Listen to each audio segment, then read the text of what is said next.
அன்பாய் அழைக்கப்பட்ட சகோதர சகோதரிகள் யாவருக்கும் பிதாவாகிய தேவனாலும் ஆண்டவராகிய இயேசு கிறிஸ்துவினாலும் நம் அனைவருக்கும் கிருபையும் சமாதானமும் உண்டாவதாக என்ற அன்பின் வாழ்த்துக்களை தெரிவித்துக் கொண்டு இன்றைய நாளிலும் நாம் வழக்கம் போல பார்த்து கொண்டிருக்கின்றதான தானியேல் தொடர் வேதாகமத்திலே இன்றைய நாளில் 7வது சாப்டர் பகுதி 1 25வது வகுப்பை நாம் சந்திக்கின்றோம். இன்றைய நாட்களிலும் கடந்த நாட்களில் தானியேலின் புஸ்தகத்தை குறித்ததான ஆழ்ந்த ரகசியங்களை நாம் கேட்டுக்கொண்டிருந்தோம். இன்றைய நாளிலும் தேவன் நம்மோடு பேசுகிறதான வெளிப்பாடுகளை நாம் கேட்டு புரிந்து அதை தமது வாழ்க்கையிலையும் அபியாசிக்க தேவன் நமக்கு பலன் தருவாராக. இன்றைய நாளிலும் இந்த பகுதிக்கு ஆரம்ப ஜபமாக அன்பு சகோதரர் பவுல்ராஜ் அவர்கள் ஜபத்தை ஏறெடுப்பார்.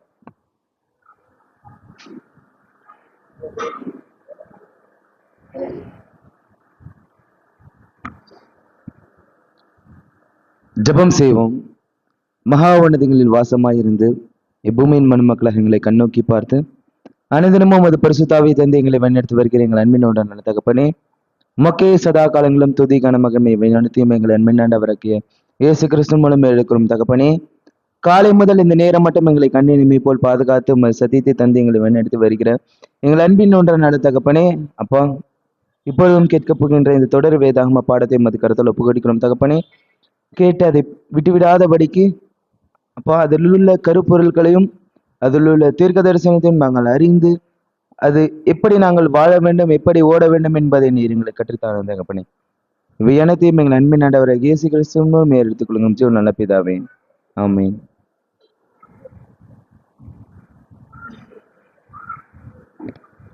இப்பொழுதும் இந்த தானியேலின் தொடர் வகுப்பை மேற்கொள்ளும்படியாக நமது அன்பு சகோதரர் அரவிந்த் அவர்கள் பாடங்களை நம்மோடு பகிர்ந்து கொள்வார்.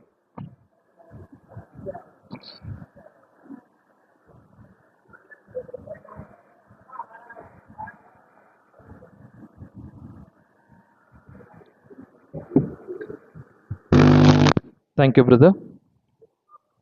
கிறிஸ்து மிகவும் அன்பாய் அழைக்கப்பட்ட அன்புக்குரிய சகோதர சகோதரிகளே, உங்கள் யாவருக்கும் நம்முடைய பிதாவாகிய தேவனாலும் நம்முடைய கர்த்தரும் இரட்சகருமாகிய இயேசு கிறிஸ்துவின் அன்பின் நாமத்தினாலும் அன்பின் வாழ்த்துக்களை தெரிவித்துக் கொண்டு நாம் ஒவ்வொரு வாரமும் பார்த்து வருகிறதான டேனியல் தொடர் வேத பாட வகுப்புக்குள்ள நாம் இன்னைக்கு என்ன பண்ணியிருக்கோம்னா கடந்து வந்திருக்கிறோம். அன்புக்குரிய சகோதர சகோதரிகளே, இது வரைக்கும் நம்ம எத்தனை சாப்டர்ஸ் முடிச்சிருக்கோம்? 6 சாப்டர்ஸ் முடிச்சிருக்கோம். இதுல என்ன ஒரு விஷயம் பார்த்தீங்கன்னா, இப்போ டேனியல்ல நம்ம பாதி புக்ஸ் என்ன பண்ணிட்டோம், கவர் பண்ணிட்டோம். பாதி கம்ப்ளீட் பண்ணியாச்சு. இன்னும் நமக்கு 6 அதிகாரம் தான் இருக்கு. ஸோ அதில் ஃபர்ஸ்ட் நம்ம என்ன பண்ணலாம்னா 7ஆம் அதிகாரத்தை என்ன பண்ணலாம்னா பார்க்கலாம். ஸோ இந்த ஒரு ஆண்டுல கூட முதல் வாரத்துல தேவன் இந்த ஒரு சத்தியத்தை தியானிக்கும்படி தேவன் கொடுத்ததுக்காக நாம் தேவனுக்கு துதிகளையும் ஸ்தோத்திரங்களையும் நம்ம ஏறெடுத்துக் கொள்ளலாம். ஸோ ஓகே, எல்லாம் ரெடி ஆயிட்டீங்களா? சப்ஜெக்ட் கேட்கறதுக்கு எல்லாம் ரெடி ஆயிட்டீங்களா? ஓகே. ஸோ இப்போ இந்த டேனியல் சாப்டர் 7 பார்ட் 1 என்ன பண்ண போறோம்னா பார்க்க போறோம். ஓவராலா இது நமக்கு எத்தனாவது கிளாஸ் அப்படின்னு பார்க்கும்போது 25வது பாடத்துக்குள்ள நம்ம என்ன பண்ண போறோம்னா கடந்து போக போறோம். ஸோ இப்போ இது வரைக்கும் அன்புக்குரிய சகோதர சகோதரிகளே, நம்ம டேனியல் புத்தகத்தை எப்படி பார்த்துட்டு இருந்தோம் ஞாபகம் இருக்குங்களா? எந்த அடிப்படையில பார்த்துட்டு நிழல் பொருள் டைப் அண்ட் ஆன்டி டைப்ல என்ன பண்ணிட்டு இருந்தோம்னா பார்த்துட்டு இருந்தோம். ஸோ இப்போ அந்த டைப் அண்ட் ஆன்டி டைப்னும் போது நம்ம எப்படி பார்த்தோம்னா அந்த 6 அதிகாரங்கள்ல ஸோ இப்போ ஒரு வரலாற்று சம்பவம் என்ன பண்ணிருக்கோம்னா டேனியல் புத்தகத்துல நடந்திருக்கும். ஸோ இப்போ அந்த வரலாற்று சம்பவங்கள் புது சிருஷ்டியா இருக்க நமக்கு எப்படி பொருந்தி வருது, அதாவது டேனியல் வகுப்பாரா இருக்கிற நமக்கு எப்படி அது பொருந்தி வருது அப்படின்ற விஷயத்தை என்ன பண்ணிருந்தோம்னா பார்த்தோம். ஸோ அந்த ஹிஸ்டரி என்ன பண்ணிருப்போம்னா ஃபர்ஸ்ட் பார்த்துருப்போம். ஸோ அதில் டேனியலுக்கு நடந்த சம்பவங்கள், அங்க இருந்த ராஜாக்கள் யார் யார் ஆட்சி செய்தாங்க, அது எல்லாமே நம்ம என்ன பண்ணுறதுனா லைனா பார்த்துட்டே வந்திருந்தோம். ஸோ இப்போ இது பாத்தீங்கன்னா ஒரு டைப் டேனியல் புத்தகத்துல நம்ம பார்க்கக்கூடிய ஒரு விஷயம் எப்படின்னா, ஃபர்ஸ்ட் 6 அதிகாரம் எப்படி இருந்ததுன்னா ஒரு வரலாற்றை அடிப்படையாக வைத்து அதிலிருந்து நமக்கு என்ன பாடம் அப்படின்றது என்ன பண்ணிருந்தோம் பார்த்தோம். ஸோ இப்போ இனிமேல் நம்ம பார்க்க போற பாடங்கள் எல்லாம் எப்படி இருக்கும் அப்படின்னு பாத்தீங்கன்னா தீர்க்க தரிசனத்தின் அடிப்படையில் என்ன பண்ண போறோம்னா பார்க்க போறோம். இனிமேல் நம்ம நிழல் பொருள் அடிப்படையில் என்ன பண்ண போறதெல்லாம் பார்க்க போறது இல்ல. இனிமேல் எல்லாமே தீர்க்க தரிசனம். அந்த ஒரு வசனத்துக்கும் அது எதை அடையாளப்படுத்துது அப்படின்ற மாதிரி என்ன பண்ண போறோம்னா நம்ம பார்க்க போறோம். ஸோ அப்போ ஸோ இந்த டேனியல் புத்தகத்தை நம்ம எப்படி பிரிக்கலாம் அப்படின்னு பார்க்கும்போது சொன்ன மாதிரி மொத்தம் 12 சாப்டர்ஸ், 12 அதிகாரங்கள் இருக்குது. அதில் ரெண்டா நம்ம பிரிக்கும் போது 6 சாப்டர்ஸ் வந்து பார்த்தீங்கன்னா ஹிஸ்டாரிக்கல், வரலாற்று பேஸ் பண்ணி இருக்கும். அடுத்த 6 அதிகாரங்கள் வந்து பார்த்தீங்கன்னா ப்ராஃபட்டிக்கல், அதாவது தீர்க்க தரிசனத்தை மையமாக கொண்டு என்ன பண்ணப்பட்டிருக்குன்னா எழுதப்பட்டிருக்கு அன்புக்குரிய சகோதர சகோதரிகளே. ஸோ இப்போ இந்த முதல் 6 அதிகாரம் இல்லைங்களா? ஸோ இப்போ டேனியல் புத்தகத்தை எழுதுனது யாரு? டேனியல் தான். அதுல எந்த வித மாற்று கருத்து இல்லைங்களா? ஸோ இப்போ முதல் இந்த 6 அதிகாரத்தை டேனியல் எந்த லாங்குவேஜ்ல எழுதியிருக்காரு அப்படின்னு பார்க்கும்போது ஃபர்ஸ்ட் 6 சாப்டர் வந்து பாத்தீங்கன்னா கல்தேய மொழியில என்ன பண்ணியிருக்கிறாருன்னா எழுதியிருக்கிறாரு. அதாவது அந்த வரலாற்று சம்பவங்கள் எல்லாம் கல்தேய மொழியில என்ன பண்ணியிருக்காருன்னா டேனியல் எழுதியிருக்கிறாரு. டேனியலுக்கு கல்தேய மொழி தெரியுமா?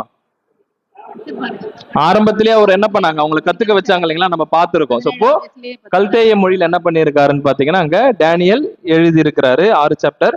அடுத்து தீர்க்க தரிசனமா வரக்கூடிய இந்த 6 சாப்டர், லாஸ்ட் 6 சாப்டர் வந்து பாத்தீங்கன்னா ஹீப்ரு மொழியில என்ன பண்ணியிருக்காருன்னா எழுதியிருக்கிறார். இதெல்லாம் வந்து சகோதரர்கள் கொடுக்கறதான நமக்கு விளக்கங்கள். ஸோ இப்போ நம்ம எங்க என்ன பண்ணலாம்னா டேனியல் 1ஆம் வசனத்துக்கு என்ன பண்ணலாம்னா 7ஆம் அதிகாரம் ஃபர்ஸ்ட் வெர்ஸ் போலாம், நம்ம வாசிக்கலாம். டேனியல் 7:1. பாபிலோன் ராஜாவாகிய பெல்ஷாத்சாரின் 1ஆம் வருஷத்திலே தானியேல் ஒரு சொப்பனத்தையும் தன் படுக்கையின் மேல் தன் தலையில் தோன்றிய தரிசனங்களையும் கண்டான். பின்பு அவன் அந்த சொப்பனத்தை எழுதி காரியங்களின் தொகையை விவரித்தான். ஓகே. சோ அன்புக்குரிய சகோதர சகோதரி, இங்க பாருங்க டேனியல் என்ன பண்றாருன்னா ஒரு சொப்பனம் என்ன பண்றாருன்னா காண்கிறார். சோ இது வரைக்கும் நம்ம பார்த்ததெல்லாம் யாரு சொப்பனம் கண்டது? இதற்கு முன்னாடி நம்ம பார்த்த நேபுகாத் நேச்சர் என்ன பண்ணிருப்பாருன்னா கனவு கண்டிருப்பார். பட் இங்க இருந்து பார்க்கும்போது யாரு கனவு காண்றான்னு பார்க்கும்போது தானியல் என்ன பண்றாருன்னா சொப்பனம் காண்றார் அப்படின்ற விஷயத்த இங்க பாக்குறோம். சோ இப்போ டேனியல் இங்க கனவு காண்றாருன்னா யாரும் பாக்குற மாதிரி இப்ப டேனியல் கனவு பாக்குறாருன்னா இப்ப டேனியல் வகுப்பாராகிய நாமளும் என்ன பாக்குறோம்னா ஒரு சில விஷயங்களை நாம பார்க்க போறோம். தரிசனமா என்ன பண்ண போறோம்னா நாம இப்போ பார்க்க போறோம். அதே மாதிரி இப்போ டேனியல் தான் இங்க என்ன பண்றாருன்னா கனவு பாக்குற மாதிரி நமக்கு வசனம் இருக்கு. அவங்களுடைய நண்பர்கள் எங்கேயாவது கனவு கண்ட மாதிரி வசனம் இருக்குதானா? இல்ல. சோ இது நமக்கு என்ன அடையாளப்படுத்துதுன்னா டேனியல் வகுப்பார் தான் என்ன பண்ணுவாங்கன்னா தீர்க்க தரிசனங்களை என்ன பண்ணிப்பாங்கன்னா தெரிஞ்சு கொள்வாங்க. அவங்கதான் என்ன பண்ணுவாங்கன்னா அந்த தீர்க்க தரிசனங்களை பார்த்து உணர்ந்து கொள்வாங்க. அவங்க தான் யாருன்னா சபை வகுப்பார் தான் என்ன பண்ணுவாங்கன்னா தீர்க்க தரிசனங்களை ஆராய்ந்து பார்ப்பாங்க அப்படின்ற விஷயத்தை இங்க பாக்குறோம். சோ இப்ப இந்த கனவை டேனியல் எப்போ பார்த்தார்? எந்த காலப்பகுதியில பார்த்தார்? வசனமே அதுல இருக்கு பாருங்க. எந்த காலப்பகுதியில பார்த்தாருன்னு பாத்தீங்கன்னா பெல்ஷாத்சாரின் 1ஆம் வருஷம். சோ இப்ப பெல்ஷாத்சார் யாரு? நேபுகாத் நேச்சாருடைய பேரன். சோ இப்போ நேபுகாத் நேச்சாருடைய பேரனாகிய பெல்ஷாத்சாரோடைய காலகட்டத்துல தான் டேனியல் என்ன பண்றாருன்னா இந்த ஒரு கனவு காண்றாரு. சோ இப்போ உங்களுக்கு ஒரு கேள்வி வரலாம். சோ இப்போ நம்ம போன அதிகாரத்துல யாரை குறிச்சு பார்த்தோம்? எந்த ராஜாவை குறித்து பார்த்தோம்? 6ஆம் அதிகாரம் எந்த ராஜாவுடைய காலகட்டம் பாத்தீங்கன்னா தரியு காலகட்டம். தரியு பாபிலோன் ராஜாவா? மேதோ பெர்ஷியா. சோ இப்ப நீங்க பாருங்க 7ஆம் அதிகாரம் யாரை குறித்து வரணும்? 6ஆம் அதிகாரத்துல தரியு ராஜா பத்தி இருந்தா அடுத்து தொடர்ச்சியா யாரை குறித்து வரணும்? சேம் அதே மேதோ பெர்ஷியா ராஜ்யத்தை குறித்து தான் வரணும். ஏன் சம்பந்தமே இல்லாம இங்க 7ஆம் அதிகாரத்துல மறுபடியும் பாபிலோன் ராஜாவுடைய காலகட்டம் இங்க சொல்லப்பட்டிருக்கு அப்படின்னு பார்க்கும்போது ரொம்ப சிம்பிள். நம்ம ஆல்ரெடி பார்த்த மாதிரி எப்படி டேனியல் புக் அவங்க டிசைன் பண்ணிருக்காங்க அப்படின்னு பார்க்கும்போது ஃபர்ஸ்ட் 6 சாப்டர்ல வரலாறு ரிலேட்டடான விஷயங்கள் எல்லாத்தையும் என்ன பண்ணிட்டாங்கன்னா இன்க்ளூட் பண்ணிட்டாங்க. ஸோ அப்போ அதுல தரியுடைய வரலாறும் என்ன ஆயிடுச்சுன்னா அந்த 6 அதிகாரத்துக்குள்ள வந்துடுச்சு. இந்த 7ஆம் அதிகாரம் வந்து பெல்ஷாத்சாருடைய காலத்துல இருந்தாலும் பட் இதுல இருக்கக்கூடிய விஷயம் என்னன்னா தீர்க்க தரிசனத்தை அடிப்படையாக கொண்ட விஷயம்ன்றதுனால இந்த 7ஆம் அதிகாரத்துல இருந்து என்ன பண்றாங்கன்னா தீர்க்க தரிசனத்தை அங்க போட்டிருக்காங்க அப்படின்ற விஷயத்த பாக்குறோம். ஸோ இப்போ பெல்ஷாத்சார் காலம் அப்படின்னு பார்க்கும்போது ஸோ இப்போ இந்த சம்பவத்துக்கு அடுத்துதான் இந்த ஒரு விஷயம் போட்டிருக்கணும் இல்லைங்களா? பட் என்னன்னா 7ஆம் அதிகாரத்துல வருது. அது ஏன் பிரிச்சாங்கன்றத நம்ம பார்த்துட்டோம். ஸோ இப்போ தீர்க்க தரிசனம் தனியாகவும் வரலாற்றை தனியாகவும் பிரிச்சுட்டாங்க. ஸோ இப்போ அடுத்து இந்த 7ஆம் அதிகாரத்தை 3 பிரிவா என்ன பண்ணலாம்னா பிரிக்கலாங்களாம். ஸோ இப்போ இந்த 7ஆம் அதிகாரம் மொத்தம் எத்தனை வசனம் இருக்குன்னா 27 வசனங்கள் இருக்குது 7ஆம் அதிகாரத்துல. அதை 3ஆ என்ன பண்ணலாம்னா பிரிக்கலாம். ஸோ இப்போ எப்படின்னு பார்க்கும்போது ஃபர்ஸ்ட் செக்ஷன் என்ன எத்தனை வசனம் பார்த்தீங்கன்னா வசனம் 1ல இருந்து 14 வசனங்கள் வரைக்கும் வந்து பாத்தீங்கன்னா ஒரு முதலாவது பகுதியா பிரிக்கலாம். அடுத்து வந்து 15, 16 வந்து பாத்தீங்கன்னா 2வது பகுதி. அதாவது அந்த 1ல இருந்து 14ன்றது டேனியல் கண்ட அந்த கனவு. அது எங்க குறிப்பிடப்பட்டிருக்குன்னா அந்த 1ல இருந்து 14ல குறிப்பிடப்பட்டிருக்கு. 15, 16ல என்ன சம்பவம் இருக்குன்னா டேனியல் அந்த கனவுக்கான அர்த்தத்தை என்ன பண்றாருன்னா எதிர்பார்க்கிறாரு. அடுத்து மூணாவது செக்ஷன் என்னன்னு பார்க்கும்போது வசனங்கள் 17 இருந்து 27 என்னும் போது ஒரு தூதன் வந்து என்ன பண்றாருன்னா அந்த கனவுக்கான விளக்கத்தை என்ன பண்றாருன்னா அங்க கொடுக்கிறாரு. சோ இப்போ இந்த மாதிரி 7ஆம் அதிகாரம் 3 செக்ஷனா என்ன பண்ணப்பட்டிருக்குன்னா இங்க பிரிக்கப்பட்டிருக்கு. சோ இன்னைக்கு நம்ம பார்க்க போறது என்னன்னு பாத்தீங்கன்னா ஃபர்ஸ்ட் செக்ஷன் என்ன பண்ண போறோம்னா பார்க்க போறோம். அதாவது வசனம் 1 இருந்து 14 ஃபர்ஸ்ட் செக்ஷன் சொன்னோம் இல்லைங்களா. ஸோ இப்போ அதுலயே ஒரு சப் டிவிஷனா 3 என்ன பண்ணிருக்காங்கன்னா பிரிச்சிருக்கிறாங்க. ஸோ அதுல என்னன்னு பார்க்கும்போது அதாவது 2ஆம் வசனத்துல இருந்து 8ஆம் வசனம் வரைக்கும் எதை பத்தி சொல்லியிருக்கு அப்படின்னா history of the rise of gentile powers and papacy, அதாவது புறஜாதி ராஜ்யங்களுடைய வரலாற்று, அதாவது அவங்க எப்படி புறஜாதி ராஜ்யங்கள் வந்தது அப்படின்ற விஷயத்தையும் போப்பு மார்க்கம் எப்படி வந்தது அப்படின்ற விஷயத்தையும் என்ன பண்ணுதுன்னா இந்த வசனம் 2 இருந்து 8 என்ன பண்ணுதுன்னா சொல்லுது. அடுத்து வசனம் 9 இருந்து 12 என்ன சொல்லுதுன்னு பாத்தீங்கன்னா அந்த புறஜாதி ராஜ்யங்கள் எப்படி அழிக்கப்பட்டது, அதாவது the destruction of those powers and papacy எப்படி அழிக்கப்பட்டது அப்படின்ற விஷயத்த வசனம் 9 இருந்து 12 என்ன பண்ணுதுன்னா நமக்கு சொல்லுது. அடுத்து வசனம் 13, 14 என்ன சொல்லுதுன்னு பாத்தீங்கன்னா the dominion which replaces those entities, அதாவது இந்த ராஜ்யங்கள் எல்லாம் அழித்துட்டு இன்னொரு ராஜ்யம் வருது இல்லைங்களா. நீங்க சொல்லுங்க, இந்த ராஜ்யங்கள் எல்லாம் அழித்துட்டு பேப்பசி எல்லாம் அழிச்சிட்டு ஒரு ராஜ்யம் வருது, அது என்ன ராஜ்யம்? பேப்பசி எல்லாம் அழிச்சிட்டுன்னு நான் சொல்றேன், நீங்க திருப்பி ரோம்ன்றீங்க. இந்த புறஜாதி ராஜ்யங்கள் எல்லாம் அழிச்சிட்டு ஒரு ராஜ்யம் வருது, கிறிஸ்துவின் ராஜ்யம். சிலை ஞாபகம் இல்லைங்களா உங்களுக்கு? அந்த சிலையில நம்ம பாக்குறோம் இல்லைங்களா, எல்லாம் அதை அழிச்சிட்டு அந்த கல்லு வருது இல்லைங்களா, அதுதான் வந்து அந்த ராஜ்யம். 13, 14 என்ன பண்ணப்பட்டிருக்குன்னா அது சொல்லப்பட்டிருக்கு. அடுத்து அன்புக்குரிய சகோதரர்களே இன்னொரு ஒரு கேள்வி உங்கள் மத்தியில, இந்த டேனியல் புத்தகத்தை நம்ம புரிஞ்சுக்கணும்னா வேற எந்த ஒரு புக்கை போய் பார்க்கணும்? வெளிப்படுத்தின விசேஷம். சோ அதுவும் நம்ம என்ன பண்ண போறோம்னா இந்த ஒரு புத்தகத்துல நம்ம பார்க்க போறோம், இந்த ஒரு பாடத்துல என்ன பண்ண போறோம்னா பார்க்க போறோம். இந்த புக் ஆஃப் ரெவலேஷனும் தெரியாம நம்ம டேனியல் என்ன பண்ண முடியாதுன்னா புரிஞ்சுக்க முடியாது. சோ இப்ப ஏன் நம்ம டேனியல் படிக்கிறதுக்கு வெளிப்படுத்தல தேடுறோம்? அதுலயும் ரெண்டுமே தீர்க்க தரிசனம். நமக்கு ஒரு அடிப்படை ஒண்ணு இருக்கு இல்லைங்களா, நம்மளுடைய பேசிக் சரியான ஒரு பதில். இப்ப ஏன்னா நமக்கு நல்லா தெரியும் இவைகளில் ஒன்றும் ஜோடி இல்லாமல் இராது. நம்ம ஆரம்பத்திலே என்ன பண்ணிருப்போம்னா கேட்டிருப்போம், வாசிக்கலாம். ஏசாயா 34வது அதிகாரம் 16 வசனம். கர்த்தருடைய புத்தகத்திலே தேடி வாசியுங்கள், இவைகளில் ஒன்றும் குறையாது, இவைகளில் ஒன்றும் ஜோடி இல்லாதிராது. அவருடைய வாய் இதை சொல்லிட்டு அவருடைய ஆவி அவைகளை சேர்க்கும். இப்போ நமக்கு நல்லா தெரியும் ஜோடி இல்லாதிராது, இங்கே கொஞ்சமும் அங்கே கொஞ்சமும் என்ன பண்ணிருக்காருன்னா தேவன் வச்சிருக்கிறார். இப்ப டேனியல் புத்தகத்தை நம்ம தெரிஞ்சுக்கணும்னா வெளிப்படுத்தல பார்க்கணும், வெளிப்படுத்தல தெரிஞ்சுக்கணும்னா நம்ம எங்க போய் பார்க்கணும்னா டேனியல் புத்தகத்தை பார்க்கணும் அப்படின்ற விஷயத்த பாக்குறோம். சோ இப்போ நம்ம டைரக்டா வசனத்துக்குள்ள போயிடலாம். டேனியல் 7ஆம் அதிகாரம் 2ஆம் வசனம். டேனியல் சொன்னது, ராத்திரி காலத்தில் எனக்கு உண்டான தரிசனத்திலே நான் கண்டது என்னவென்றால், இதோ வானத்தின் 4 காற்றுகளும் பெரிய சமுத்திரத்தின் மேல் அடித்தது. ஓகே, அன்புக்குரிய சகோதர சகோதரே, சோ நல்லா கவனிங்க. இதுல இருந்து தான் நம்ம பாடம் என்ன ஆகுதுன்னா தொடங்குது. சோ இப்ப இங்க என்ன ஆகுதுன்னா தானியேல் சொன்னது ராத்திரி காலத்தில் அவருக்கு என்ன வந்திருக்கா, ஒரு தரிசனம் வந்திருக்கு. தரிசனத்திலே நான் கண்டது என்னவென்றால் இதோ அப்படின்றாரு. சோ இப்ப இதோ அப்படின்னும் போது பிஹோல்ட். சோ இப்ப இதை நம்ம எப்படி புரிஞ்சுக்கணும்னா பிஹோல்ட்னா ஏதோ ஒரு முக்கியமான விஷயத்தை என்ன பண்றாரு, சொல்ல போறாரு அப்படின்ற விஷயத்தை என்ன பண்ணலாம் நம்ம இங்க புரிஞ்சுக்கலாம். வானத்தின் 4 காற்றுகளும் பெரிய சமுத்திரத்தின் மேல் அடித்தது. சோ அவர் ஃபர்ஸ்ட் பாக்குற விஷயனே ஒரு 4 காற்று என்ன பண்ணுதுன்னு பாத்தீங்கன்னா சமுத்திரத்தின் மேல அடிக்குது. சோ அதை அடிச்சதுக்கு அப்புறம் என்ன நடக்குதுன்னு பாத்தீங்கன்னா வாசிக்கலாம். தானியேல் 7:3. அப்பொழுது வெவ்வேறு ரூபமுள்ள 4 பெரிய மிருகங்கள் சமுத்திரத்திலிருந்து எழும்பின. அந்த 4 காற்று சமுத்திரத்துல அடித்த உடனே அங்கிருந்து வெவ்வேறு ரூபமுள்ள 4 பெரிய மிருகங்கள் என்ன ஆச்சுன்னு பாத்தீங்கன்னா சமுத்திரத்திலிருந்து எழும்பி வந்தது. சோ இப்ப இதற்கு அர்த்தம் நமக்கு தெரியுங்களா? சரி, 4 ராஜ்யங்கள், 4 மிருகங்கள் வந்து பாத்தீங்கன்னா 4 ராஜ்யங்கள். சோ இப்போ இது நமக்கு நல்லாவே தெரியும். அந்த 4 ராஜ்யங்கள் என்னென்ன? சிங்கம் வந்து பாபிலோன், இரண்டாவது கரடி மெசோபொத்தேமியா, பாபிலோன், மேதோ பெர்ஷியா, கிரீக், அப்புறம் ரோமன் எம்பையர். ஓகேங்களா? சோ இப்போ ரொம்ப சரி. சோ இப்போ ஒரு கேள்வி பாருங்க, இந்த 4 விஷயத்த ஒரு ராஜா பார்த்தாரு இல்லையா? இப்ப டேனியல் இப்படி பாக்குறாரு, பெரிய மிருகங்களா பாக்குறாரு. நேபுகாத்நேச்சார் இந்த 4 ராஜ்யத்தை எப்படி பார்த்தார்? சிலையா பார்த்தார். ஓகேங்களா? So correct.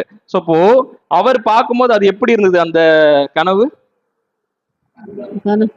இந்த மாதிரி தான் இருந்தது. சோ இப்ப எப்படி இருந்ததுன்னு பாத்தீங்கன்னா, ஒரு ராஜாவோட பார்வை, அதாவது ஒரு மனுஷனுடைய பார்வையில இந்த 4 ராஜ்யங்களும் எப்படி தெரிஞ்சிருக்கு அப்படின்னு பாத்தீங்கன்னா பிரம்மாண்டமா.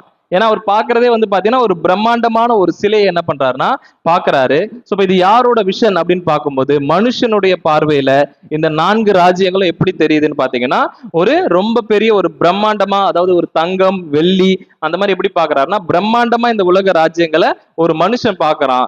பட் தேவனுடைய பார்வையில் இந்த 4 ராஜ்யங்கள் எப்படி இருக்கு அப்படின்னு பாத்தீங்கன்னா கொடுமையான மிருகம் மாதிரி என்ன பண்றாருன்னா தேவனுடைய, அதாவது டேனியல் பாக்குறாருன்னா தேவன் தான் அந்த ஒரு விஷயம் என்ன பண்றாரு கொடுக்குறாரு இல்லைங்களா. சோ அப்போது தேவனுடைய பார்வையில இந்த 4 ராஜ்யங்கள், இந்த புறஜாதி ராஜ்யங்கள் எப்படி இருக்குன்னு பாத்தீங்கன்னா அது வந்து மிருகம் மாதிரி என்ன பண்ணுதுன்னு பாத்தீங்கன்னா இருக்குது. சோ இப்ப இந்த 4 மிருகங்கள் தான் என்ன ஆகுதுன்னு பாத்தீங்கன்னா சமுத்திரத்துல இருந்து என்ன பண்ணுதுன்னா எழும்பி வருது. சோ இப்ப நம்ம நிறைய டைம் இந்த 4 மிருகங்கள் ஈஸியா என்ன பண்ணிடுவோம் சொல்லிடுவோம். சிங்கம்னா இதுதான், கரடி இதுதான், அடுத்து சிறுத்தை இதுதான், நெக்ஸ்ட் அந்த கெடிதும் பயங்கரமான மிருகம் இதுதான், இந்த ராஜ்யம் தான் ஈஸியா சொல்லிடுவோம். சோ இப்போ இந்த 4 மிருகங்களும் எப்படி ஃபர்ஸ்ட் வந்தது வெளியே? சமுத்திரத்துல இருந்து.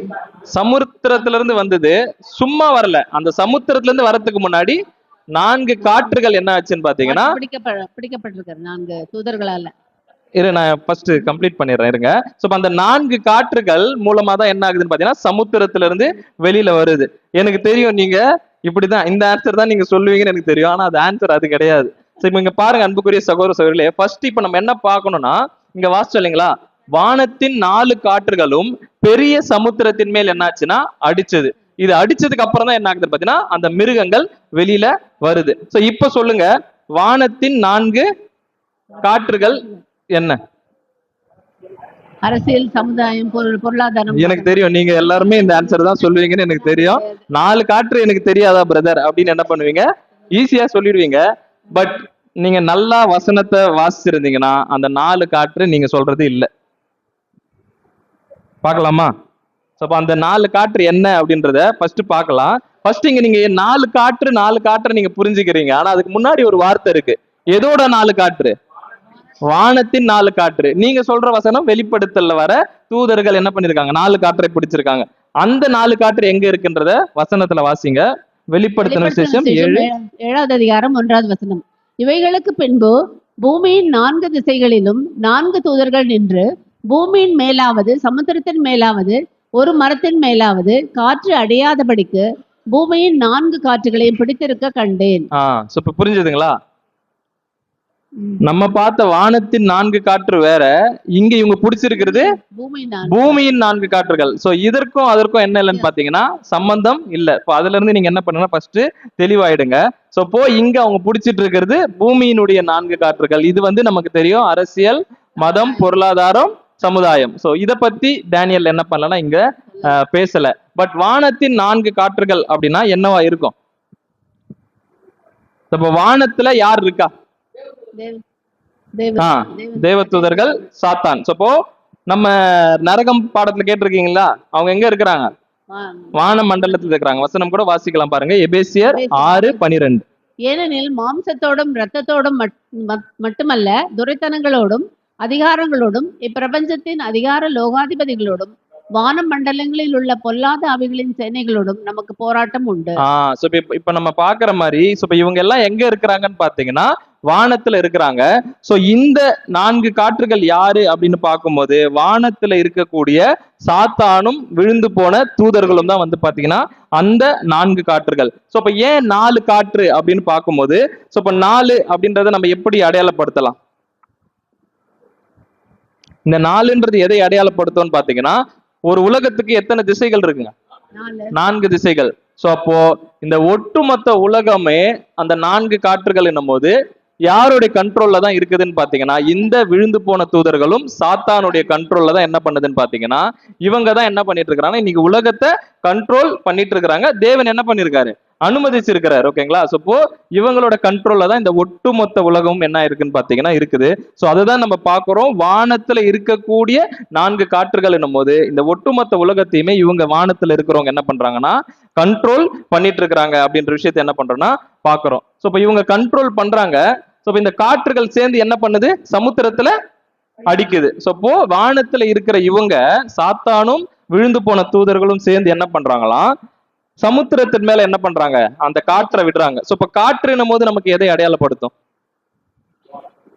ஆ, காற்று ஆஹ் போராட்டம். உபத்திரவங்கள், பிரச்சனைகள், இதை அடையாளப்படுத்தும். சோ இப்ப வானத்துல இருக்கிற இவங்க என்ன பண்றாங்க, சமுத்திரத்தின் மேல காற்றை விடுறாங்க. அதாவது ஜனங்கள் மேல என்ன பண்றாங்கன்னா, நமக்கு நல்லா தெரியும் சமுத்திரம் ஜனங்களை என்ன பண்ணும்னா அடையாளப்படுத்தலைங்களா. சோ அப்போ இவங்க ஜனங்கள் மேல ஒரு சில உபத்திரவங்களை விடுறாங்க. சோ இப்ப அந்த உபத்திரவத்தினால என்ன ஆகும்னா, ஜனங்கள் கவர்மெண்ட்டுக்கு எதிராக கொந்தளிப்பாங்க.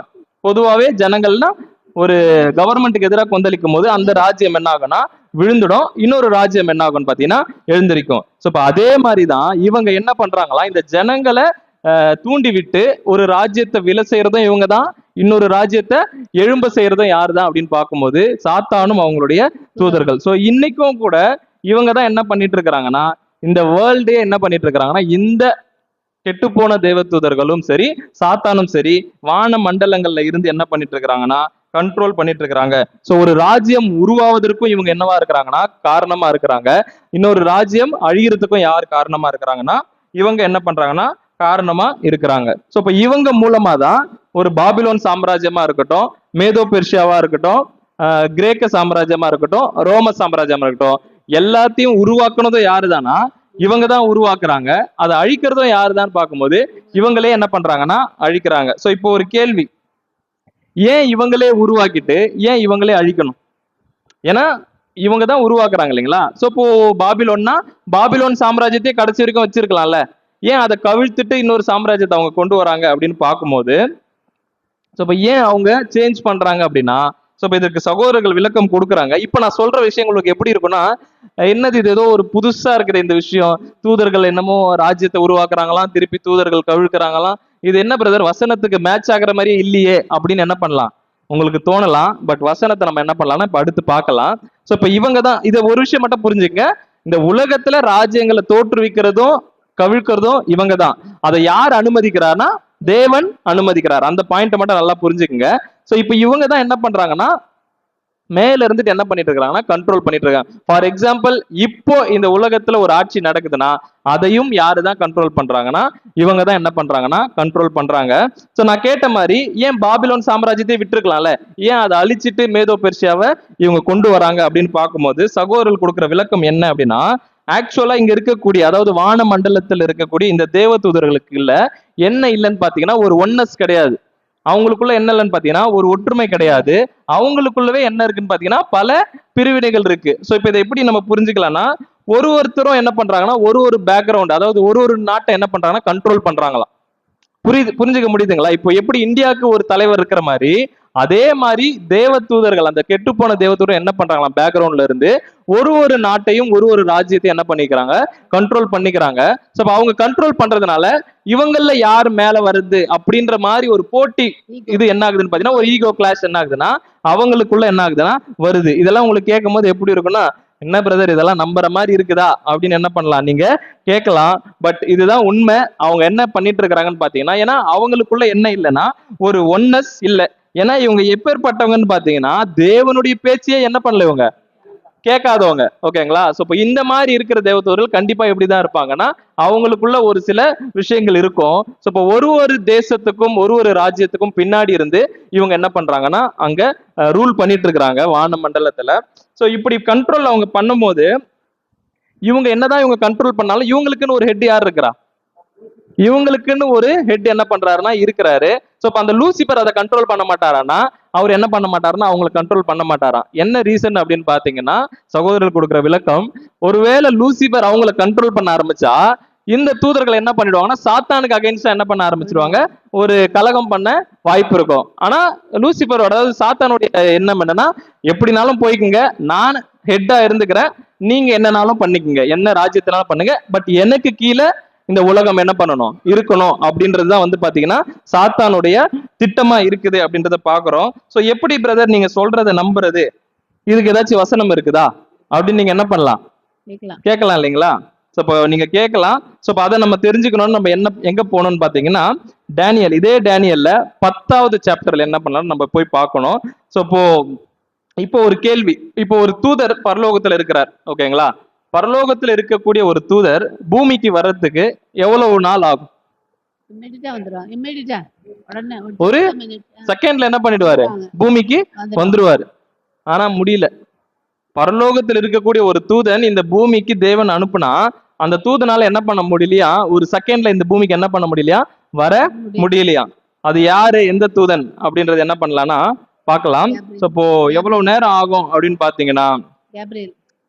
ஒரு செகண்ட்ல வர முடியும், பட் வர முடியல. என்ன ரீசன் அப்படின்னு பார்க்கும்போது வசனம் வாசிக்கலாம் பாருங்க. டேனியல் 10:13.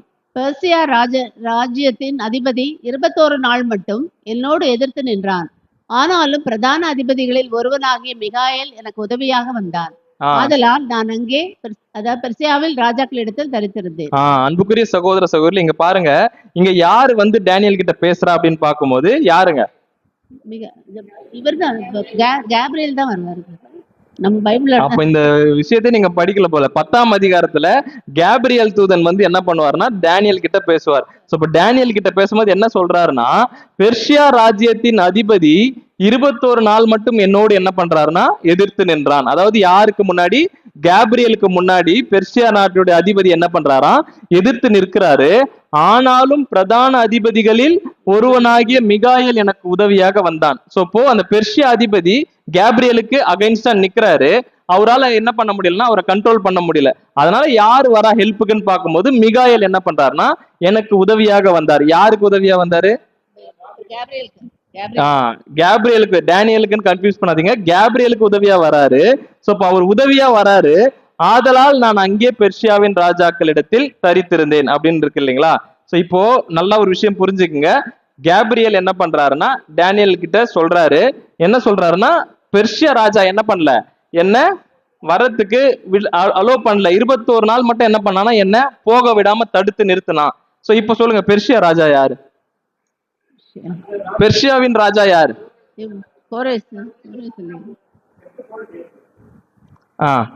இல்ல நீங்க சொல்லுங்க. இப்போ உங்களால ஓரளவுக்கு அண்டர்ஸ்டாண்ட் பண்ண முடியும் பாருங்க. இப்போ பெர்ஷியா ராஜா நமக்கு தெரிஞ்சது வந்து பாத்தீங்கன்னா கோரேஸ், மேதிய ராஜா தரியு. ஓகேங்களா? சோ இப்போ ஒருவேளை பெர்ஷியா ராஜா இங்க தானியல் 10ல சொல்லப்பட்டிருக்கிற பெர்ஷியா ராஜா 21 நாள் மட்டும் எனக்கு எதிர்த்து நின்றான் அப்படின்னா கோரேஸால கேப்ரியலை எதிர்த்து நிக்க முடியுமா? முடியாது. ஒரு மனுஷனால ஒரு தேவன் கிட்ட இருந்து வர தேவதூதரை எதிர்த்து நிக்க முடியுமானா முடியாது. அப்பனா இங்க சொல்லப்பட்டிருக்கே பெர்ஷியாவின் ராஜா எதிர்த்து நின்றான் அப்படின்னு சொல்லப்பட்டிருக்கேன்னா அது யாரு அப்படின்னு பார்க்கும்போது பெர்ஷியா ராஜ்யத்துக்குன்னே, இப்போ பிரதர் சொன்ன மாதிரிதான், பெர்ஷியா ராஜ்யத்துக்குன்னே ஒரு தேவதூதன் என்ன பண்றான்னு பாத்தீங்கன்னா அங்க இருக்கிறாங்க. சோ அதே போல பாபிலோனுக்குன்னு ஒரு கெட்டுப்போன தேவதூதர் என்ன பண்றாருன்னா அங்க இருக்கிறாரு. அவங்க மேல இருந்து என்ன பண்ணிட்டு இருக்கிறாங்கன்னா அவங்களோட ராஜ்யத்தை என்ன பண்ணிட்டு இருக்கிறாங்கன்னா இங்க பண்ணிட்டு இருக்கிறாங்க. சோ இப்ப இந்த மாதிரி கேப்ரியல் பூமிக்கு வர்றதுக்கு இவங்க என்ன பண்றாங்கன்னு பாத்தீங்கன்னா 21 நாளா என்ன பண்றாங்கன்னா அவர் தேவனுடைய வேலையை செய்ய விடாம தடை பண்ணிட்டு இருக்கிறாங்க. யாரு? கேப்ரியல பெர்ஷியா ராஜாவா இருக்கக்கூடிய ஒரு தேவதூதன். புரிஞ்சுக்குங்களா? ஏன்னா கோரேஸால என்ன பண்ண முடியாது, கேப்ரியல தடுக்க முடியாது. அப்போ இது யாருதான் அப்படின்னு பார்க்கும்போது ஒரு தேவதூதன் தான் என்ன பண்றாருன்னு பாத்தீங்கன்னா தடுக்கிறாரு. சோ இப்ப எங்க தடுக்கிறாரு? இவங்க எல்லாம் எங்க இருந்து தடுக்கிறாங்க? நமக்கு நல்லா தெரியும், அந்த அட்மாஸ்பியர், அந்த டார்டரு, அந்த வான மண்டலத்திலிருந்து இருந்து பூமிக்கு வரவிடாம என்ன பண்றாங்கன்னா இங்க கேப்ரியல் தூதனை என்ன பண்றாங்கன்னா அவங்க தடுக்கிறாங்க. சோ இப்போ என்ன பண்றாங்கன்னா இந்த மாதிரி தடுக்கிறாங்க. சோ இப்போ இப்படி தடுக்கும் போது 21 நாள் என்ன பண்ணிட்டாங்கன்னா லாக் பண்ணிட்டாங்க. யார? கேப்ரியலை பூமிக்கு வர விடாம லாக் பண்ணிட்டாங்க. அப்ப கேப்ரியல் ஒருத்தர் போய் என்ன பண்றாரு? ஹெல்ப்புக்கு கூப்பிடுறாரு. அப்ப யார் வரான்னு பார்க்கும்போது பிரதான அதிபதிகள் ஒருவனாகிய மிகாயேல். யார் அந்த மிகாயேல்? நம்முடைய ஆண்டவராகிய இயேசு கிறிஸ்து என்ன பண்றாருன்னா வராரு. இப்ப இவர் வந்தோடனே என்ன நடந்திருக்கும்? ஆட்டோமேட்டிக்கா இவங்க என்ன பண்ணிருப்பாங்க? யாருக்கு வழி விட்டுருப்பாங்கன்னா கேப்ரியலுக்கு வழி விட்டுருப்பாங்க. இப்போ அடுத்த வசனம் வாசிக்கலாம். தானியல் 10:20. அப்பொழுது அவன், நான் உன்னிடத்திற்கு வந்த காரணம் இன்னதென்று உனக்கு தெரியுமா? இப்பொழுது நான் பெர்சியாவின் பிரபுவோட யுத்தம் பண்ண திரும்பி போகிறேன். நான் போன பின்பு கிரேக்கு தேசத்தின் அதிபதி வருவான். சோ இங்க பாருங்க, கேப்ரியல் சொல்றாரு டேனியல் கிட்ட இது எல்லாத்தையும். அப்பொழுது அவன், நான் உன்னிடத்திற்கு வந்த காரணம், அதாவது கேப்ரியல் தானியல் கிட்ட சொல்றாரு, நான் உன்கிட்ட வந்ததின் காரணம் என்னதென்று உனக்கு தெரியுமா? இப்போ நான் எங்க போறேன்னா பெர்ஷியாவின் பிரபுவோட யுத்தம் பண்ண திரும்ப போகிறேன். கேப்ரியல் போய் கோரேஸ் கிட்ட யுத்தம் பண்ண போனாரா? இல்ல. அப்ப என்ன நம்ம புரிஞ்சுக்கலாம்னா அந்த ராஜ்யத்துக்குன்னே இருக்கக்கூடிய ஒரு கெட்டுப்போன தேவதூதர்கிட்ட என்ன பண்றாருன்னா இவர் யுத்தம் பண்ண போறாரு. சோ இப்ப நான் போன பின்பு கிரேக்கு தேசத்தின் அதிபதி வருவான். அப்ப இது யாரு? இது கிரேக்க தேசத்துக்குன்னு இருக்கக்கூடிய ஒரு அந்த விழுந்து போன தூதர். சோ இப்ப இவங்க தான் என்ன பண்றாங்கன்னு பாத்தீங்கன்னா வான மண்டலங்கள்ல இருந்து இந்த பூமியின் ராஜ்யங்கள் என்ன பண்ணிட்டு இருக்காங்கன்னா கண்ட்ரோல் பண்றாங்க. இவங்க இந்த மாதிரி பண்ணும் போதுதான் யாரு வந்து ஹெல்ப் பண்றா அப்படின்னு பார்க்கும்போது வாசிக்கலாம் 10:13. பெர்சியா ராஜ்யத்தின் அதிபதி 21 நாள் மட்டும் என்னோடு எதிர்த்து நின்றான். ஆனாலும் பிரதான அதிபதிகளில் ஒருவனாகிய மிகாயில் எனக்கு உதவியாக வந்தான். ஆதலால் அன்றில் நான் அங்கே பெர்சியாவின் ராஜாக்களிடத்தில் தரித்திருந்தேன். சோ இங்க பாருங்க 21 நாள், அதாவது நமக்கு தீர்க்க தரிசனத்துல இது கண்டிப்பா வேற ஒரு அர்த்தத்தை தான் கொடுக்கும். எவ்வளவு நாள்ன்றது நம்ம 21 எடுத்துக்க முடியாது. சோ இப்ப இங்க பாருங்க, இப்போ கேப்ரியல் தூதனை வேலை செய்ய விடாம ஒரு கெட்டுப்போன தூதர்கள் என்ன பண்றாங்கன்னா இந்த மாதிரி கண்ட்ரோல் பண்றாங்கன்னா இன்னைக்கு நம்மளையும் அவங்க கண்ட்ரோல் பண்ண முடியுமா? முடியாதுங்களா?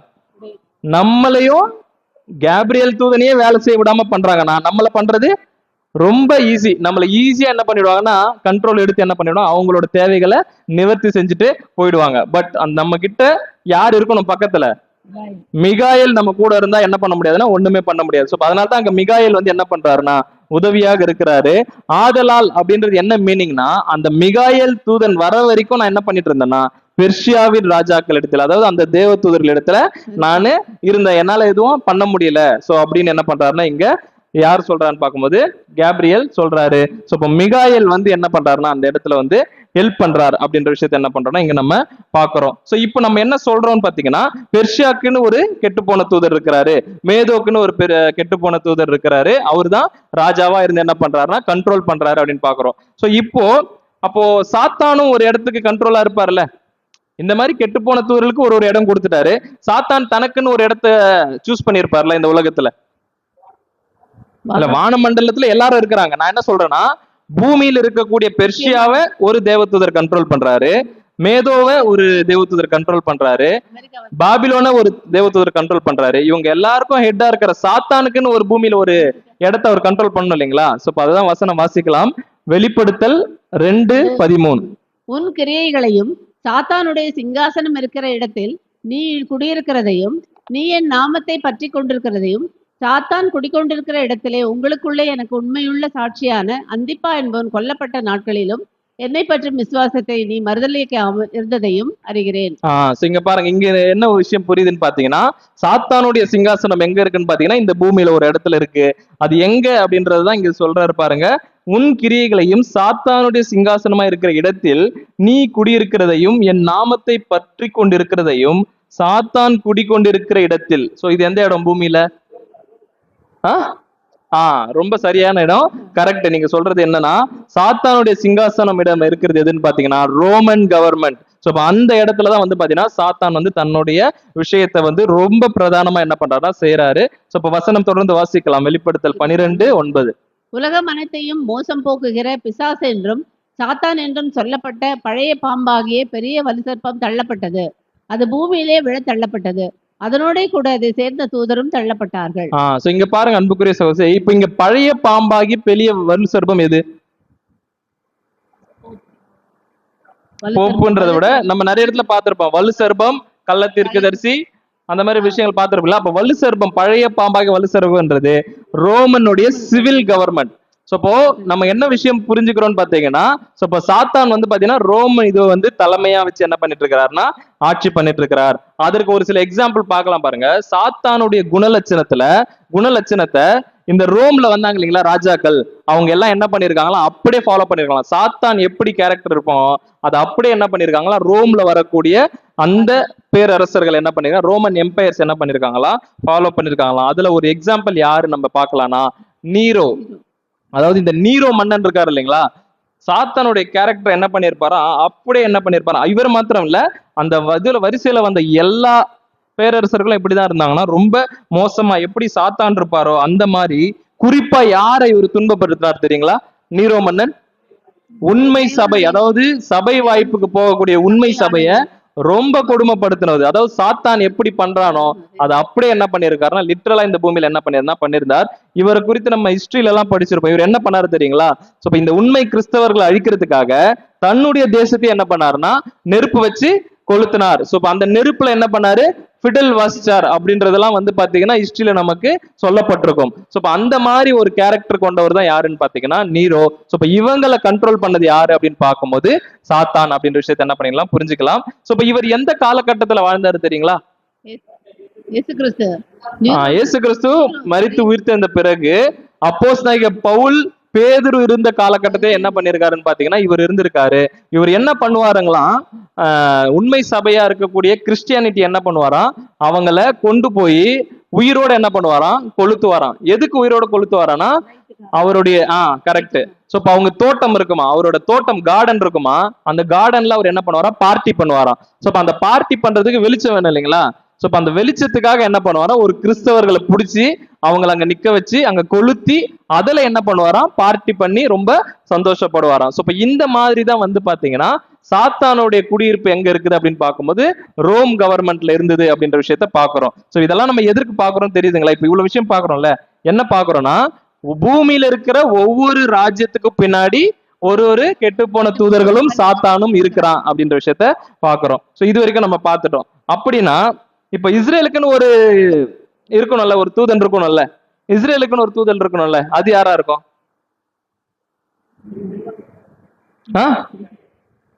ரொம்ப சரி. இங்க பாருங்க, அதுதான் பாக்குறோம். தானியேல் 12:1 வாசிக்கலாம்.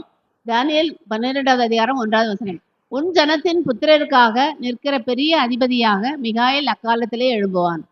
சப்போ உன் ஜனம், அதாவது இஸ்ரேல் ஜனங்களுக்குன்னே ஸ்பெசிபிக்கா ஒரு தேவன் என்ன பண்ணிருக்காருன்னா ஒரு தூதனை வச்சிருக்கிறாரு. அது யாருன்னு பார்க்கும்போது மிகாயேல். ஒரு நிமிஷம் யோசிச்சு பாருங்க, ஒருவேளை இந்த இடத்துல மிகாயேல் இல்லாம சாத்தான் கிட்ட இஸ்ரேல் ஜனத்தை தேவன் கொடுத்திருந்தா அந்த ஜனங்களை என்ன பண்ணிருப்பான், ஒட்டு மொத்தமா சாத்தான் என்ன பண்ணிருப்பான்னா அழிச்சிருப்பான். சோ அங்க மிகாயேல் இருந்ததுனால்தான், மிகாயேல் எப்பத்துல இருந்து இருக்கிறாரு அவங்க கூடன்னு பாத்தீங்கன்னா ஆரம்பத்துல இருந்து எகிப்துல இருந்து அவங்களை வழி நடத்துனதும் யாரு?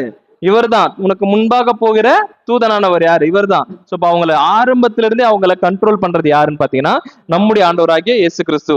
ஆனா ஒரு டைம்ல தேவன் என்ன பண்ணாருன்னா புறஜாதிகள் கிட்ட அனுமதிச்சார். சோ அதுதான் நம்ம பாக்குறோம். அந்த டைம்ஸ் ஆஃப் ஜென்டைல்ஸ் அந்த டைம் அப்ப என்ன பண்ணாருன்னா புறஜாதிகள் கிட்ட அனுமதிச்சார். அந்த ஹோலோகாஸ்ட் சம்பவத்தை அப்பெல்லாம் கூட அநேக யூதர்கள் செத்தாங்க. ஆனால் அந்த இனத்தை என்ன பண்ண முடியலன்னா ஃபுல்லா அவங்களால என்ன பண்ண முடியல, அழிக்க முடியல. ஏன்னா அவங்களுக்கு பின்னாடி இருந்து அவங்களை பாதுகாக்கிறது யாரு அப்படின்னு பார்க்கும்போது மிகாயேல் தூதன் சொல்லப்படக்கூடிய நம்முடைய ஆண்டவராகிய இயேசு கிறிஸ்து என்ன பண்ணிருக்காருன்னா, நீங்க தூதர்னும் போது எப்படி நான் நிறைய டைம் சொல்றதுதான், அவர் வந்து தூதர்னா ஒரு 2 ரெக்க வச்சுக்கிட்டு இருக்கக்கூடிய தூதர் கிடையாது.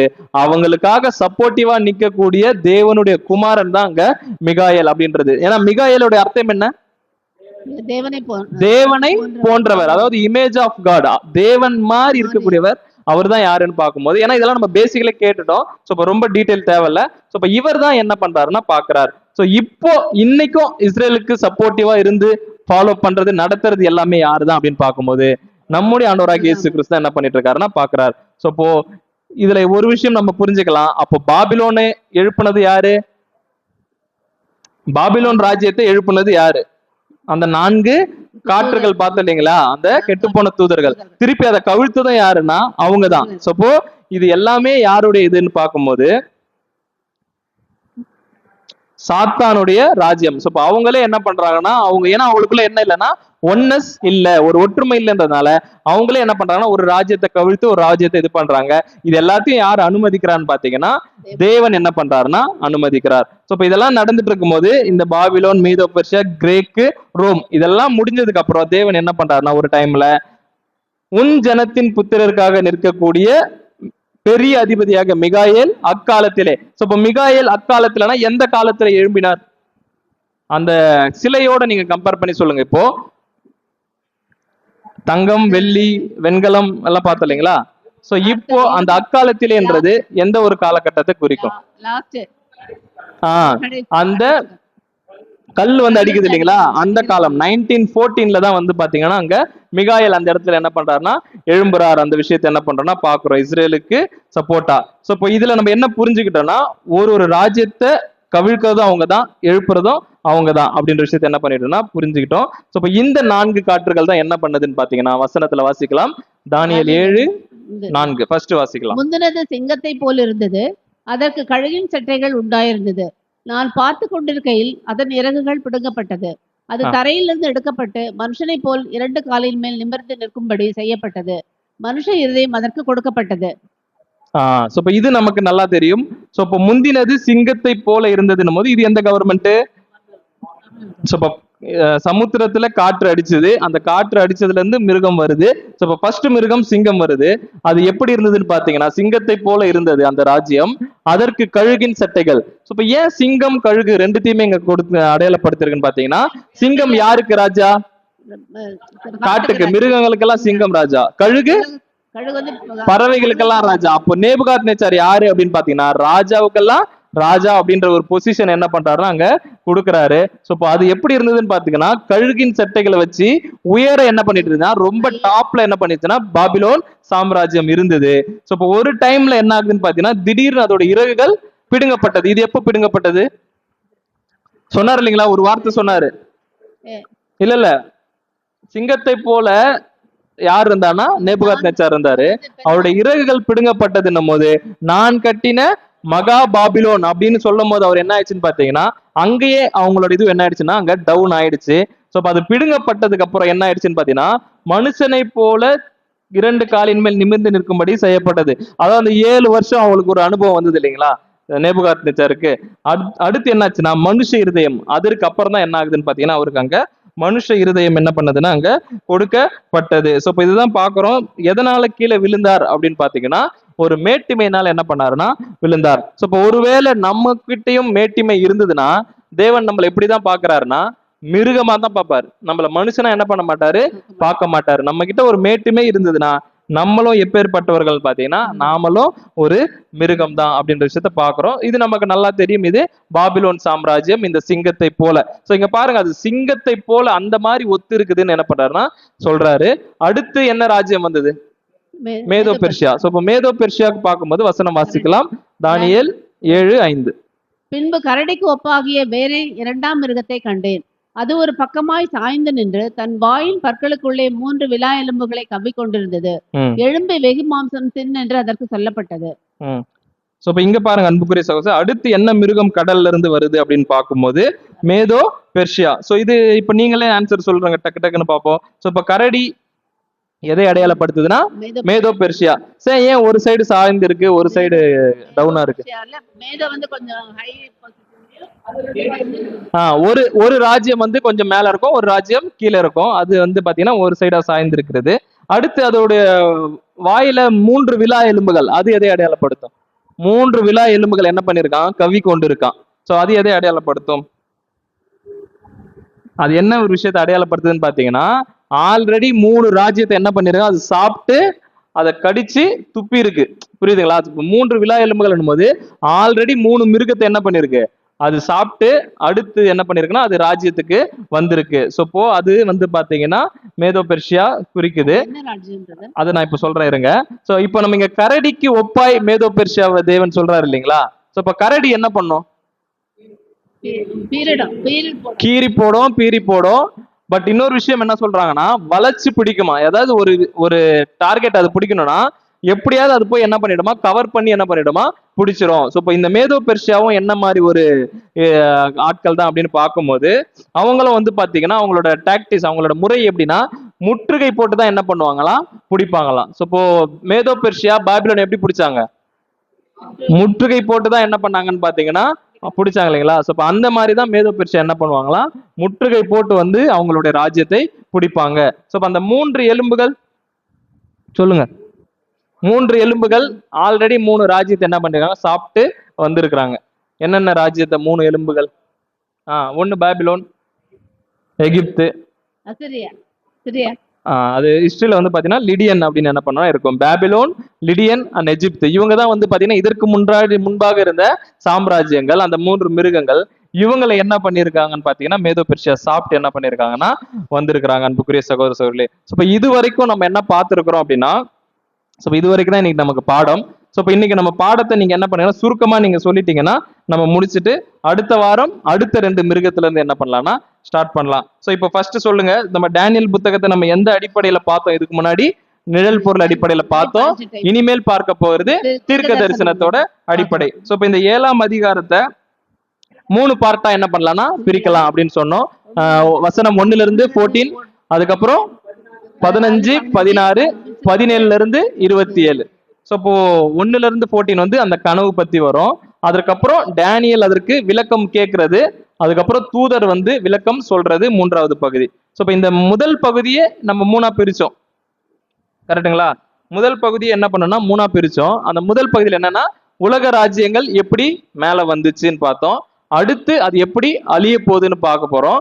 அடுத்து அதை அழிச்சிட்டு எந்த ராஜ்யம் அதோட இடத்த பிடிச்சது அப்படின்ற விஷயத்த என்ன பண்ண போறோம்னா பார்த்தோம். ஸோ அடுத்து என்ன பார்த்தோம்னு பார்க்கும்போது, ஸோ இந்த உலக ராஜ்யங்கள் எல்லாமே கண்ட்ரோல் பண்றது யாருதான் அப்படின்னு பார்க்கும்போது ஒரு வித்தியாசமான கோணத்துல என்ன பண்ணோம்னு பார்த்தீங்கன்னா நம்ம பார்த்தோம், இந்த கெட்டுப்போன தூதர்கள் இந்த உலகத்தை என்ன பண்ணிட்டு இருக்காங்கன்னா கண்ட்ரோல் பண்றாங்க. பட் தேவன் தான் என்ன பண்றாருன்னா அனுமதிக்கிறார். ஸோ அதை எப்படி நம்ம சொல்லலாம்? தேவன் அனுமதிக்கிறாருன்னும் போது இந்த 6000 வருஷத்தையும் யாரு தான் கண்ட்ரோல் பண்றது? சாத்தான் தான் கண்ட்ரோல் பண்றாரு. தேவன் என்ன பண்றாருன்னா தீமையின் காலகட்டத்தை தேவன் அனுமதிக்கிறார். ஸோ இப்போ இந்த ஒரு இடத்துல தேவன் என்ன பண்றாருன்னா இந்த ஒரு காரியங்கள் எல்லாம் அனுமதிக்கிறார். ஸோ இப்போ முதலாவது மிருகம் என்ன வந்ததுன்னு பாத்தீங்கன்னா சிங்கம் மாதிரி என்ன பண்ணதுன்னா பாபிலோன் சாம்ராஜ்யம் வந்தது. அடுத்து கரடி மாதிரி ஒரு சாம்ராஜ்யம் வந்தது, அது மேதோ பெர்ஷியான்றது. அடுத்து நம்ம என்ன பார்க்கணும்? இதற்கு அடுத்து நம்ம என்ன பார்க்கணும்? சிறுத்தை பார்க்கணும். அது என்ன ராஜ்யம்? கிரேக்க ராஜ்யம். அதை குறித்து பார்க்கணும். அடுத்து யார் வந்தா? கெடிதும் பயங்கரமான மிருகம், அது ரோம் ராஜ்யம் என்ன பண்ணதான் வந்தது. அந்த ரோம் ராஜ்யத்திலிருந்து ஒண்ணு வந்தது, அது என்னது? போப்புன்னு சொல்லாதீங்க, நீங்க இதுல சொல்லுங்க, வசனத்துல சொல்லுங்க என்ன வந்தது. அந்த மிருகத்துல இருந்து ஒண்ணு வந்தது, சின்ன கொம்பு என்ன பண்ணுதுன்னா வந்துச்சு. இது குறித்து நம்ம என்ன பண்ணலாம்னா அடுத்த வாரம் நம்ம என்ன பண்ணலாம்னா பார்க்கலாம். ஸோ இப்போ இதுவரைக்கும் பொறுமையோடு கேட்டவங்க யாவரையும் தேவன் தாமே ஆசீர்வதித்து வழிநடத்துவாராக. ஆமென்.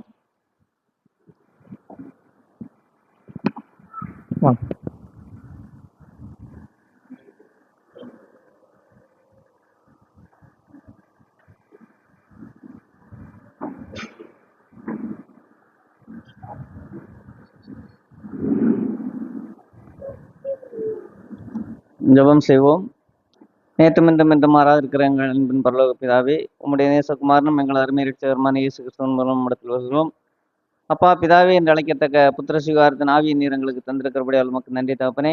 இந்த நாளிலும் ஆண்டவரே, ஒரு தானியேல் என்ற ஒரு மிகப்பெரிய பிரம்மாண்டமான தீர்க்க தரிசனத்தை நாங்கள் ஆண்டவரை பகுதி வாரியாக தொடர்ந்து நீர் எங்களுக்கு கொடுத்த இந்த சத்தியத்திற்காக நன்றி சொல்கின்றோம். தொடர்ந்து கேட்பதற்கு நீர் கொடுத்த நல்ல வாய்ப்பிற்காக நன்றி சொல்கின்றோம். ஆண்டவரே, நாங்கள் கேட்காத ஆண்டவரே சத்தியங்களை தொடர்ந்து ஆண்டவரே சகோதரன் மூலம் ஆண்டவரே உம்முடைய ஆலோசனையின்படி அவர் எங்களுக்கு ஆண்டவரை கற்றுத்தருகிறபடியால் உமக்கு நன்றி. ஆண்டவரே, இந்த கேட்ட சத்தியங்களின்படி ஒவ்வொருவரும் வாழவும் ஆண்டவரே இந்த சத்தியத்தில் என்ன சொல்லப்படுகிறது என்பதை இந்த உலக மக்கள் ஆண்டவரே கவனித்து உன்னிப்பாக கவனித்து அந்த சத்தியத்துக்குள்ளே ஒவ்வொருவரும் கடந்து வரும் நீர் ஒவ்வொருவருக்கும் உதவி செய்ய வேண்டுமா என்றாடுகின்றோம். ஆண்டவரே, ஒவ்வொருவரையும் பேர் பேராக தரந்தரமாக ஆசீர்வதித்து வழிநடத்த வேண்டும் என்று எங்கள் மீட்பெரும் இரட்சகன் ராஜாவுமா என்று சொன்ன இயேசு கிறிஸ்துவின் மூலம் கெஞ்சி கேட்கிறோம். இரக்கங்கள் நிறைந்த பரம தந்தையே, ஆமென்.